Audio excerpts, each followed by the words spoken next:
Flood Protection Secrets, the podcast to the protection against heavy rain and flooding by Dr. Flood, Andreas Klippe.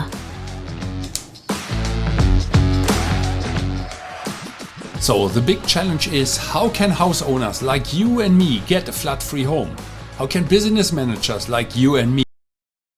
And how can public servants provide flood-free critical infrastructure and livable cities?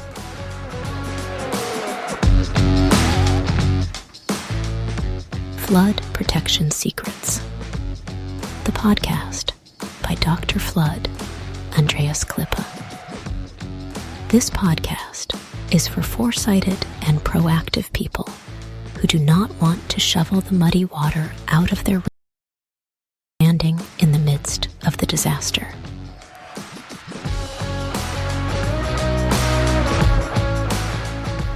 Therefore, those who design and plan, the architects and engineers, need to construct such buildings and cities, and that even when the entire environment is completely flooded.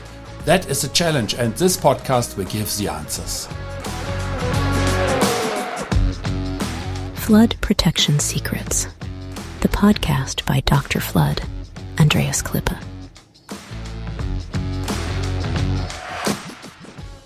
Yes, hello and welcome. In the last episode I told you today I will run through different examples, and example number one is about the protection of a house. That is where you and me live in, as long as we live in a house, of course. We don't want to talk about how to protect the condominium in the 20th floor, but to be honest, and that is for another episode, I tell you how one couple was approaching us because they were flooded in the 5th floor of a condominium house.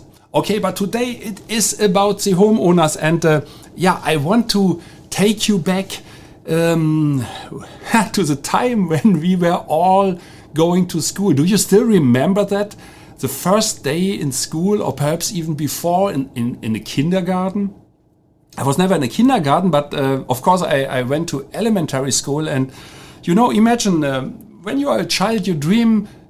I was always dreaming about, when I was in the first grade or first class in Germany, to be in the second, and then in the third, and then suddenly in the fourth and fifth and sixth, and you always want to be in the class of the older people. So that means you were dreaming at this age when you were, go back in time, and when you were 6, 7, 8, 9 years old, you were certainly dreaming to become a teenager at 10, 11. And then suddenly you are a teenager when you are 12, 13 years old, and then you're dreaming about to be an adult.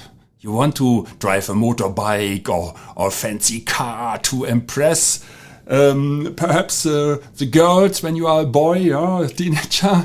And of course, always those with the biggest motorbikes, they got the most beautiful girls in the school. And so at least you dream about that, to be an adult. And then suddenly you are an adult, you are 20, 22 years old, or 23, 24. Then you create perhaps a family, the first child is coming, and then you have your own house. So perhaps you can make it. I know it becomes more and more difficult. Everything is getting more expensive, but that is very often how it happens. So perhaps end of the 20s, you dream about it. Perhaps in the middle of the beginning of the 30s, an own house. And first a small car. You put the car into your garage, and then of course you think about, you have your 5-year-old child, and the child, of course, has a nice bicycle. I must tell you one thing. Recently, I wanted to purchase a bicycle in Germany, and then I went to the shop, and they told me, we have a bicycle starting at 1,600 euro, and this one is for 3,800, and the high end is for 8,000. I said, sorry, I don't want to buy a car or a motorbike. I want to have a bicycle. And as far as I remember, the price for a bicycle was about 400 euro or 500 euro. I said, but that is high end stuff, and that is an e-bike. Imagine you buy such an e-bike, such an expensive bicycle, and you put it in the car for your 5-year-old child. What kind of value that has, huh? And Then what else do you put there? Well, once you have a house, you certainly have tools. It happens always to me that something is breaking in my house, so I have to repair it by my own, and certainly you do the same. You repair the faucet because the faucet is leaking. There's always a faucet leaking in a house, or you work in your bathroom to prepare it. You install a better shower. Then what else you do? You have tools for repair, for gardening, to make your garden more beautiful. And at the end, perhaps, your golf clubs. That means all these beautiful things. iron 3, iron 5. Expensive. And then when you go back to that was a little bit the description of a house and a garage through the eyes of a man. You imagine already. All women, all ladies listening to this podcast will certainly say, why is always talking about the boys stuff? For me, more important is that I have a nice sofa. We men, we are a little bit more simpler. Of course, I also appreciate to have a nice sofa, but it is as it is. So there's a nice, beautiful leather sofa, perhaps in your living room, and the kitchen has the most modern machines to do all the work in the kitchen for you. All these kind of mixers, stirrers, and what else? Of course, a high-end refrigerator, a freezer, and rice cooker in Asia. The most important tool in Asia is a rice cooker. And of course, washing machine, dryer for washing.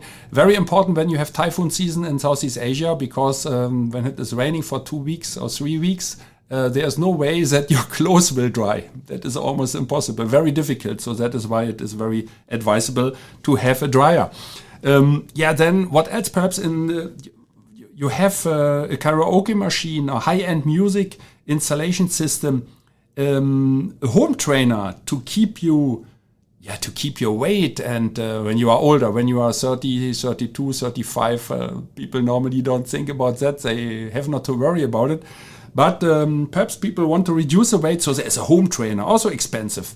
You realize already, I describe everything what you find in your home. And if you listen until now, then you might recognize all the things. And there's one more thing.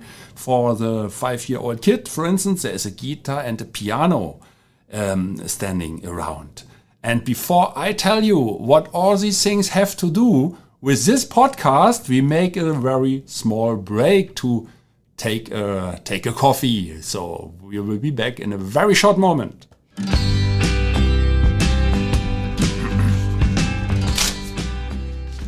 Flood Protection Secrets, the podcast to the protection against heavy rain and flooding, by Dr. Flood, Andreas Klippe.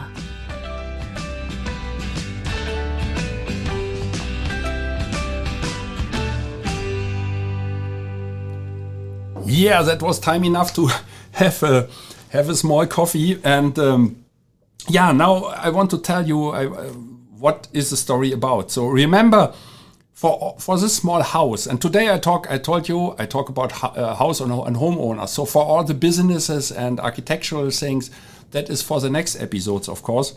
Today we talk about a house because the house is where the people live in, and business work comes later. So house first, that's the center of our life. And remember how many salaries you needed just to finance a house, a small one. Perhaps also when you go back, you had to finance the first apartment, the first condominium. Even when you rented it, you need to save a lot of money. When you are young, you don't have that money. And how often did you skip expensive vacations, or not only expensive? Perhaps you were not having any vacation, and so you saved the money.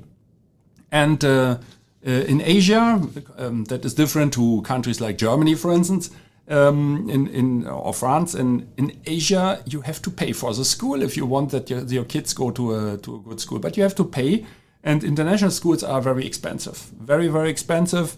So per year to spend $10,000, it's nothing special. And we are not talking about the high-end schools, of course.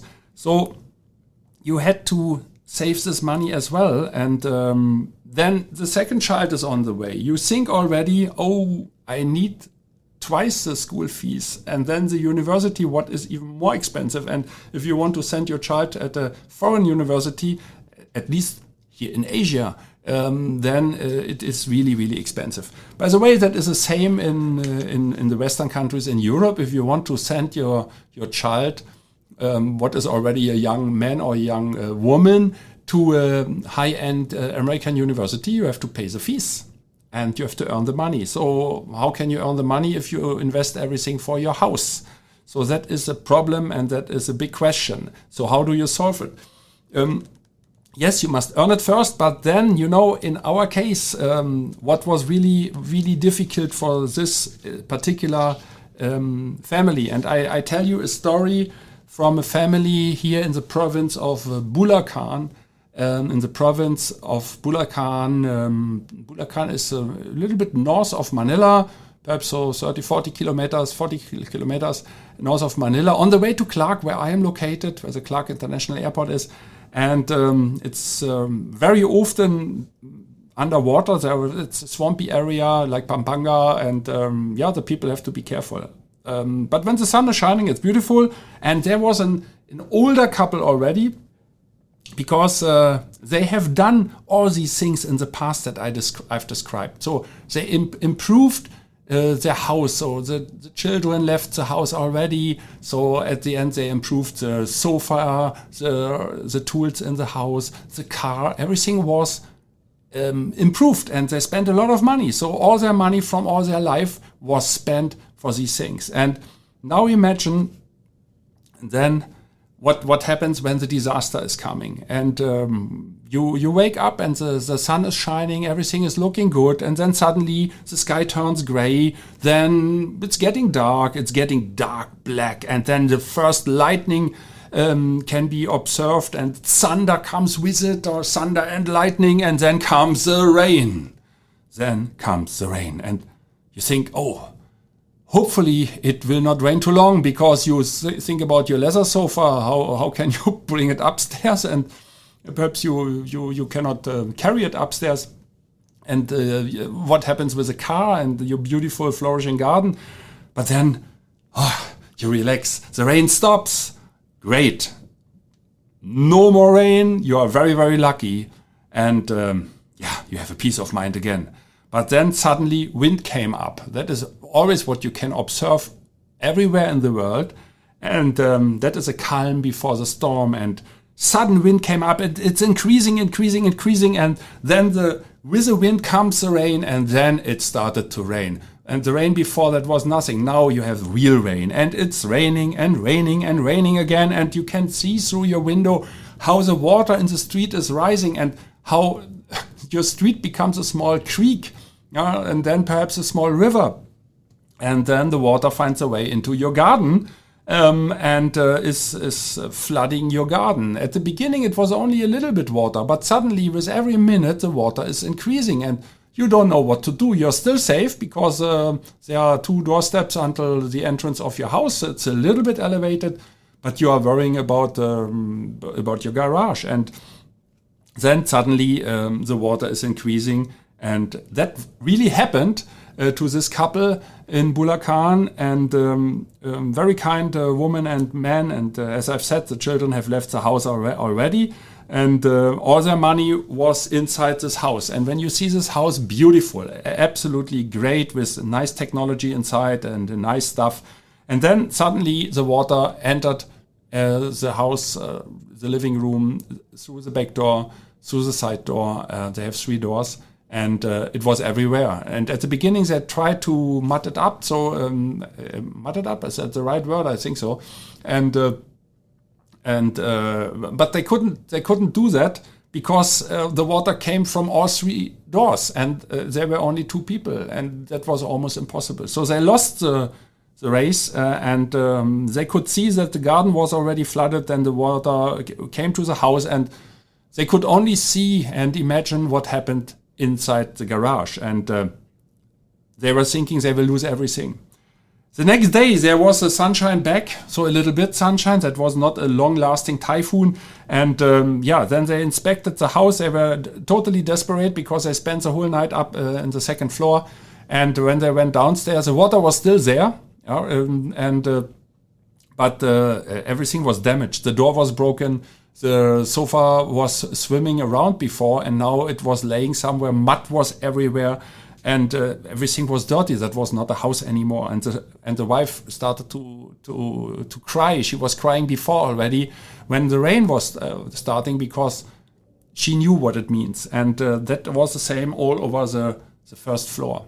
First floor, the ground floor. Huh? And everything was damaged. So the music instruments, the amplifier, the sound system for the karaoke system, the kitchen, the refrigerator was falling, because you cannot imagine how powerful water is.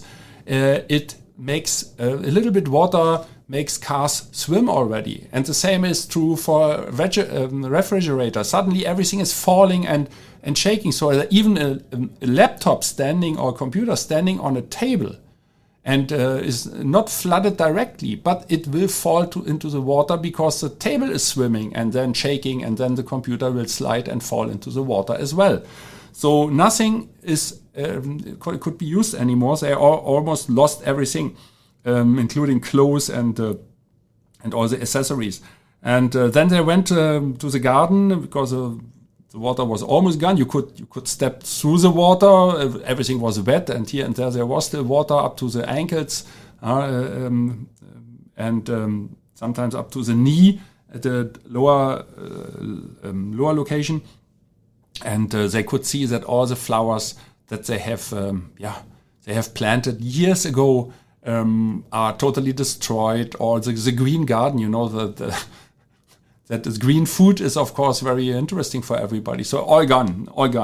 They said, okay, fine, but the barbecue corner totally destroyed. All the grill, this expensive grill, what you can buy is this American grill, what I also have, this round thing,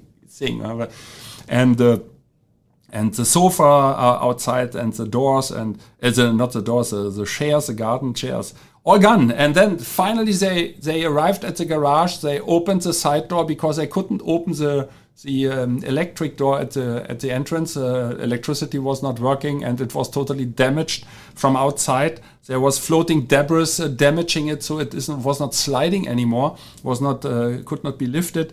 Then they went into the garage from the side door, and the first thing what happened when they tried to open the door, they couldn't because there was water behind. And you know that from the Hollywood movies, when the car is driving into the river and people are inside and they want to get out, they cannot because of the water pressure. So they have to wait until the pressure is equal inside to outside, and then you can open it very easily.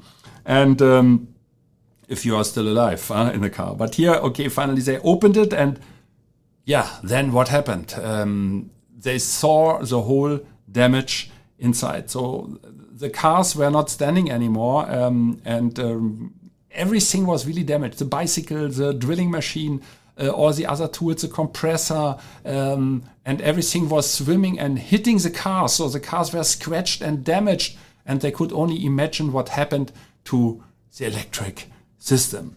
So damage everywhere. And the wife was crying already before, and now the man was crying, and both trembled from now on whenever rainfall was coming, whenever there was thunder and lightning, and that is kind of panic already. And that is a very sad thing. And they had to find a solution because they lost everything, and they said, okay, we still have some savings, but that was for our retirement. And what if we spend it now and then it happens again? And how can we protect? Is that possible to protect a whole garden with a barbecue corner, swimming pool they were not having, and the house with 3 doors? What if the windows will be flooded? What then? And how to protect the garage? And how they have done? That's the thing I will tell you in the next episode, because for today it's okay. I was talking a little bit about the disaster, and if you're still with me and listen until here, thank you very much for listening. And I don't want to make you afraid. I just want to tell you the story of this couple from the province in Bulacan, 60 kilometers north of Manila, who have had one of the worst days in their whole life, and it's still shaking their bodies and their soul until today. But they found a solution, and it's not about the technical thing alone. I will not tell you all these technical details, don't worry. It is about what to do and what they have done finally. And these things, how to solve it and how to be protected in the future, and what has to be done that you don't make the wrong decisions and you waste all your hard-earned money for nothing, and then you stand in the middle of your living room shoveling the mud out onto the street again. That is what I'm going to tell you in the next episode.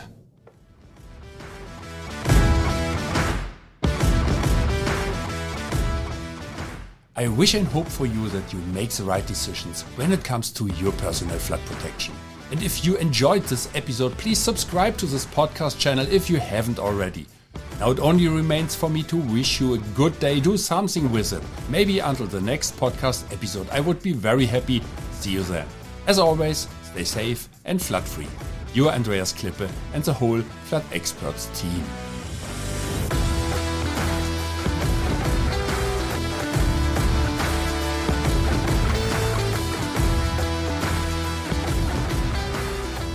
That's it again with the new episode of Flood Protection Secrets, the podcast by Dr. Flood Andreas Klippe, German engineer, book author, and head of the Flood Experts.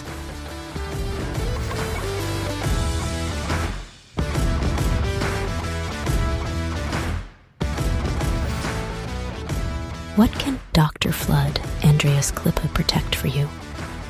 Anytime? Worldwide? Contact us or just click through to www.thefloodexperts.de/bonus. Detailed engineering, German quality, safe, flood protection secrets, the secrets you'll want to unfold. Don't forget, you're only one flood barrier away. Subscribe to the season, and you'll never be late for an episode.